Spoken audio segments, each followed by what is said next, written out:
All right, thanks so much, Carly. Our next guest grew up on the West Bank, where his father was a founding member of Hamas. He was groomed to take a senior role before he turned on the terrorist group in prison.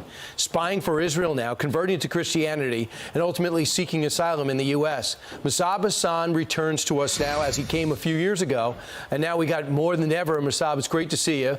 We'd love to know the insight of this group and how they were able to pull off what they did October 7th. First, can you tell the audience your background, people that didn't read your book? I was born at the heart of Hamas leadership, and I know them very well. They don't care for the Palestinian people. They don't regard the human life. And I saw their brutality firsthand back in 1996 when I spent about a year and a half in Megiddo prison. They killed so many Palestinian people at that time. And this is when I decided that I cannot be together with this movement. In fact, I asked myself a question: what if they become a ruling party at some point? What will they do? If they succeed in destroying Israel and building their state, what will they do? They will kill our people. And this was the first question, that actually I had to be honest with myself. Even though Hamas gave me advantages, I was like a prince in that world, but I did not like them, and I turned against even my own blood. Because this is how much I did not like Hamas. And today, 25 years later, they are the rulers of Gaza, and we see what they are capable of doing. We saw what happened October 7th. We saw them do what they did to Holocaust victims.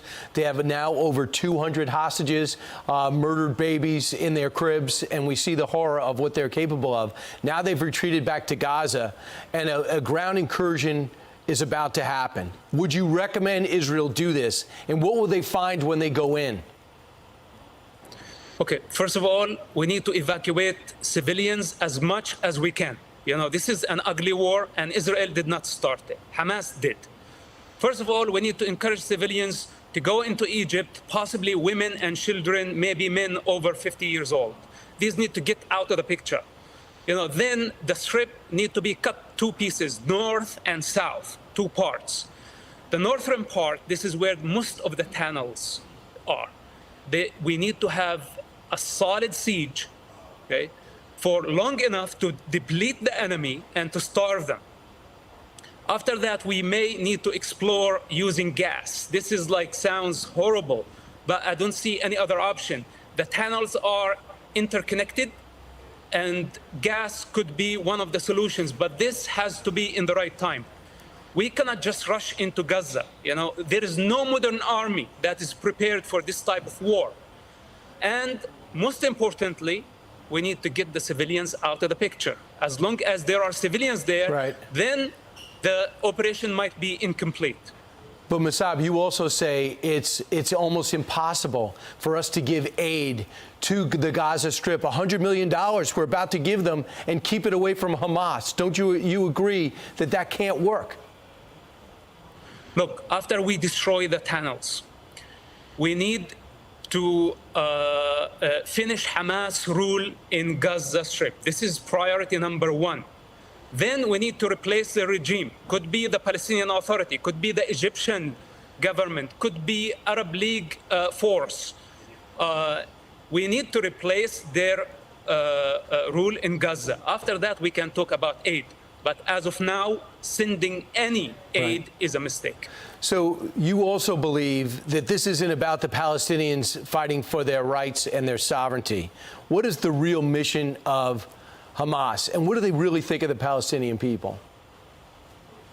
Hamas is not a national movement. Hamas is a religious movement with a goal to establish an Islamic state. They don't care for nationalism. Actually, they are against nationalism. With that said, my understanding that they are using the Palestinian cause only to achieve their goals, so the long-term goal, transforming the Middle East and the world into an Islamic state. This is Hamas agendas, and they are not hidden, by the way. So Hamas is serving foreign agendas. We're talking about Iran, and we're talking about Russia lately. Hamas serve those parties, and Iran pays them close to $1 billion annually. Iran is the real master in this picture. Hamas does not serve the Palestinian people. Hamas serve Iran. Those are the masters of Hamas. So their lie about nationalism, that they are a national movement and they care for the Palestinian people, look at them. They are using Palestinian people as a human shield. We need to free Gaza from Hamas. This is what Israel is doing. It's doing the Palestinian people the greatest favor by bringing Hamas down. Then the Palestinian people, they just want to live a normal life. They don't want missiles in the most populated area on earth to be launched from under hospitals, from crowded areas, and going suicidal and endangering the life of the entire population of Gaza. Who does that? You've got to be insane to do such an operation. Right. And you're talking about your family that used to your family used to believe that, and you used to believe that that was okay, but you don't. Musab, now, quick exit question. Around the globe, and even in our capital, people are protesting for Hamas. They're saying for the Israel to back off and stop with the airstrikes. Well, what do you say to those protesters? What is about their mindset? Okay, listen, I cannot convince the entire world of truth. Right now, people are emotional. They hate to see children dying. Even though, Hamas is killing the people at the hospital, and we have evidence of that, but they still blame Israel. People can blame whoever they want. But now we have to concentrate. We have to focus. Public opinion is very important, but unfortunately, it's not the time to win the public opinion. It's the time to win the war against the most brutal terrorist organization living today. And later on, when people look back at the situation, they will understand what we were doing. We should not be afraid of the public opinion. We have to explain as much as we can. And you're doing that. But now we have to concentrate on our goals. And Musab, that's why your perspective is so vital and you're unique.